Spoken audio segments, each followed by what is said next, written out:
بسم الله الرحمن الرحيم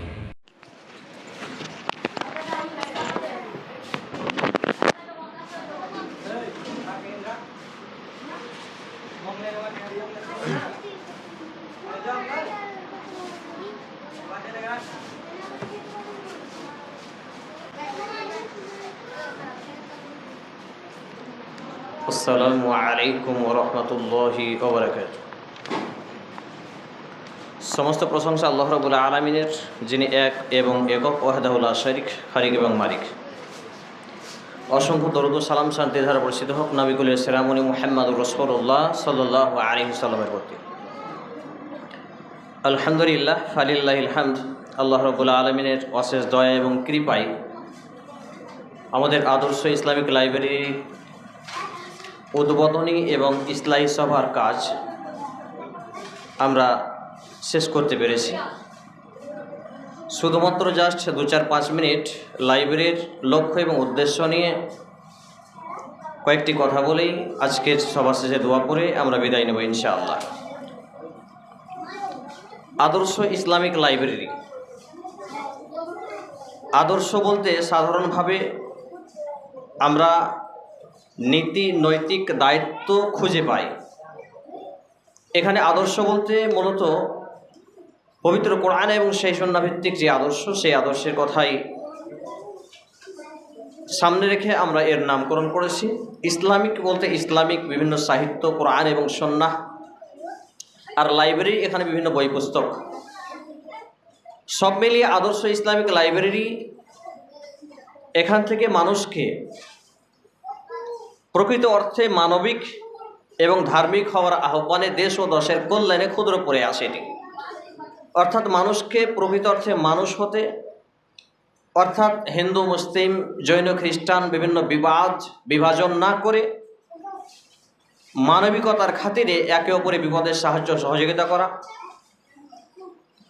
কেউ অসুস্থ হলে তার খোঁজখবর নেওয়া, তার অভাব হলে অভাবে সমর্থন যোগানো, বিভিন্ন দিক দিয়ে লক্ষ্য করেই আমরা মূলত এই স্লোগানটি রেখেছি, মানবিক ও ধার্মিক হওয়ার আহ্বানে দেশ ও দশের কল্যাণে।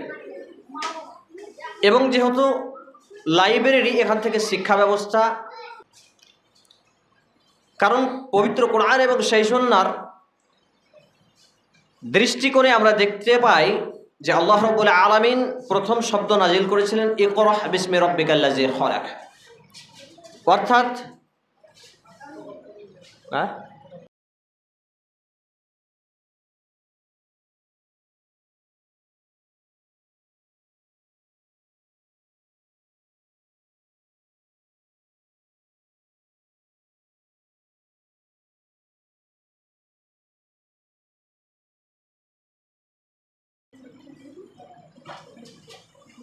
তো এখানে আল্লাহ রাব্বুল আলামিন সূরা আল আলাক 96 নম্বর সূরা আয়াত নম্বর 1 থেকে 5টি আয়াত কারিমা নাজিল করেছিলেন। First most topic and subject হিসেবে প্রথম আয়াত এটি ছিল।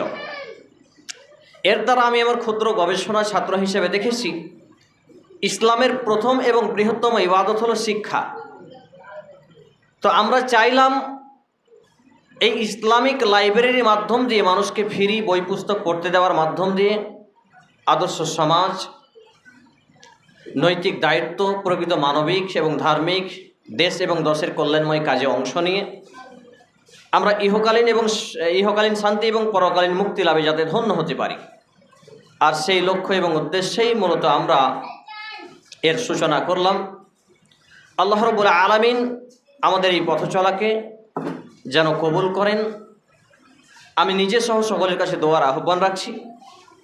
পাশাপাশি এখান থেকে আমরা আগামী 20 তারিখের পর থেকেই, যদিও আমাদের আলহামদুলিল্লাহ প্রায় 25,000 টাকা মতো বই কোরআন সুন্নাহ ভিত্তিক ক্রয় করা হয়ে গেছে, 20 তারিখের পর থেকে আমরা এখানে বসে বই পড়ার ব্যবস্থা করব। এখান থেকে সাপ্তাহিক মহিলা ইজতেমা, আলোচনা সভা এবং পুরুষের ইজতেমা, আলোচনা সভা বিভিন্ন সাইগণকে নিয়ে এসে আমরা চালু করবো ইনশাআল্লাহ তাআলা। পাশাপাশি দুস্থ দরিদ্রদেরকে সাহায্য সহযোগিতা, ত্রাণ বিতরণ, জাতি ধর্ম বর্ণ নির্বিশেষে সাহায্য সহযোগিতার হাত বাড়ানো, বিভিন্ন কাজে আমরা অংশ নেব বলে দীর্ঘ 12-14 বছর 8 মাসের প্রচেষ্টা। আল্লাহ রাব্বুল আলামিন আমাদের সকল প্রচেষ্টাকে কবুল করুন এবং দেশ ও দেশের কল্যাণময় কাজে জন্য উপযোগী করুন। দেশে শান্তি ও সম্প্রীতি বজায় রাখার তৌফিক দান করুন এবং মুসলিম উম্মাহকে সঠিক কোরআন এবং সুন্নাহ ভিত্তিক শিক্ষা গাইডলাইন দিয়ে ইসলামের সুশীতল ছায়ায় আশ্রয় গ্রহণ করার তৌফিক দান করুন, আমিন। সমস্ত দোয়া আমরা পড়ে নিই। সুবহানাকা আল্লাহুম্মা ওয়া বিহামদিক আশহাদু আল্লা ইলাহা ইল্লা আনতা আস্তাগফিরুকা ওয়া আতুবু ইলাইক। আসসালামু আলাইকুম ওয়া রাহমাতুল্লাহি ওয়া বারাকাতুহু। হ্যাঁ জি জি ওনার